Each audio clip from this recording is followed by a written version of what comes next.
My name is Elliot, and I'm 34 years old. I want to tell you something I've never posted about. Not because I was ashamed, but because some things need time to settle before you can hold them steadily enough to describe. This is one of those things. My family has a tradition of Sunday dinners. Not the warm, nostalgic kind you see in films. Ours were more like a weekly audit. Who was doing well? Who wasn't? Who had news worth sharing and who should probably stay quiet until they did? I usually stayed quiet. Not because I had nothing, but because what I had didn't translate well into that room. My father respected things he could see: titles, square footage, a firm handshake with a name behind it. What I'd been building for 6 years didn't have a clean elevator pitch for a man who measured success in things he could point to. So I kept it simple. I showed up. I ate. I listened. And for a long time, that was enough to keep the peace. The night everything changed was a Sunday in late October. My younger brother Marcus had just closed on a property deal, something modest, a commercial unit in the city, and my father was treating it like a moon landing. There were congratulations. There was wine opened early. My uncle clapped Marcus on the back so hard the table rattled. I was happy for him. I want to be clear about that. But then my father looked across the table at me with that expression I'd learned to read over 34 years. The one that wasn't quite disappointment. More like impatience. Like he was waiting for me to apologize for something I hadn't done yet. He asked me, in front of everyone, what I was actually doing with my life. Not casually. Deliberately. The way you ask a question when you've already decided you won't like the answer. I told him I was working on an acquisition. He laughed. Not unkindly, which was almost worse. He laughed the way people do when they've decided someone is performing confidence they haven't earned. My aunt smiled politely. Marcus looked at his plate. I said it was a significant one. And that's when my father's tone shifted. He told me I'd been saying that for years. That I borrowed ambition the way other people borrowed money and paid back neither.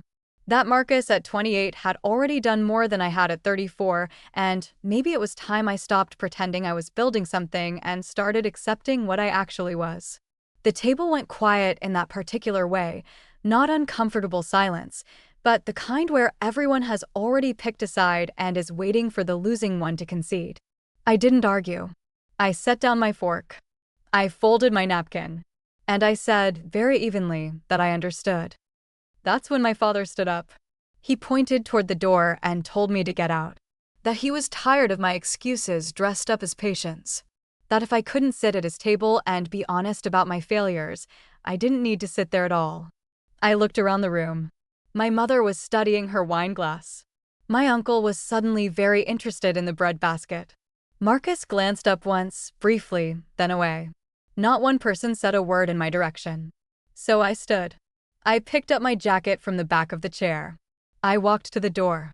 And I left without a word, because there was nothing in that room worth saying it to. What my father didn't know, what none of them knew, was that I had received a call 48 hours earlier. Not a promising call. Not a "we're moving forward" call. A confirmation call. The kind that comes after 2 years of structuring, legal review, due diligence, and the kind of silence that professional negotiations require.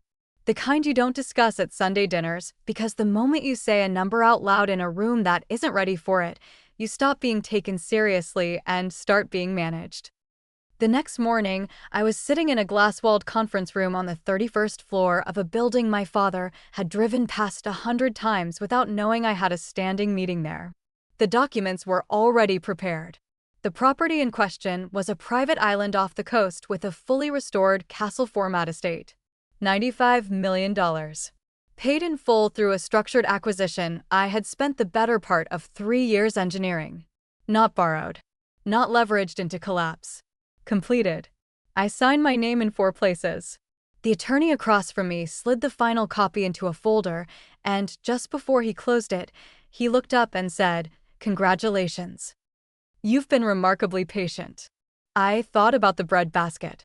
About my uncle and his careful silence. I said, "Yes, I have. I want to tell you the part that people always ask about. Did I call them? No.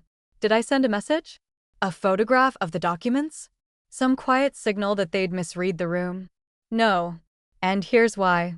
What my father said that night wasn't really about me. It was about what he needed me to be so that the story he'd built around his family still made sense. In that story, Marcus was the success. I was the cautionary tale. And cautionary tales don't sign for private islands. They agree to be cautionary. If I had called, the moment would have become about their reaction, their apology or lack of one. Whether they believed me or questioned the details. I would have handed them authority over something they had no part in building. I wasn't interested in their reaction. I was interested in the fact that the thing was done. Approximately 3 weeks later, I was in a meeting with a hospitality development group reviewing plans for the island property. The firm had sent a senior consultant to assess conversion potential. I was sitting at the head of the table when he walked in, and it took him a moment, the way it sometimes takes a moment when a face appears somewhere it doesn't fit the mental file you've created for it. The consultant was my cousin Daniel, my father's brother's son, someone who had been at that Sunday dinner. Someone who had, very carefully, not met my eyes when my father pointed at the door. He stopped at the edge of the room. I didn't react. I gestured toward the seat across from me and told him we could get started whenever he was ready. He sat down slowly, the way people do when they're recalculating something faster than they can hide it. About 10 minutes into the presentation, he paused and asked, quietly, whether I own this property. I told him yes. He asked since when. I told him 3 weeks. He didn't say anything for a moment. Then he asked if I was the Elliot who was listed as principal on the acquisition documentation he'd been briefed on before the meeting. I told him yes. Same one. He looked at the table. And I watched him understand, in real time, what that meant.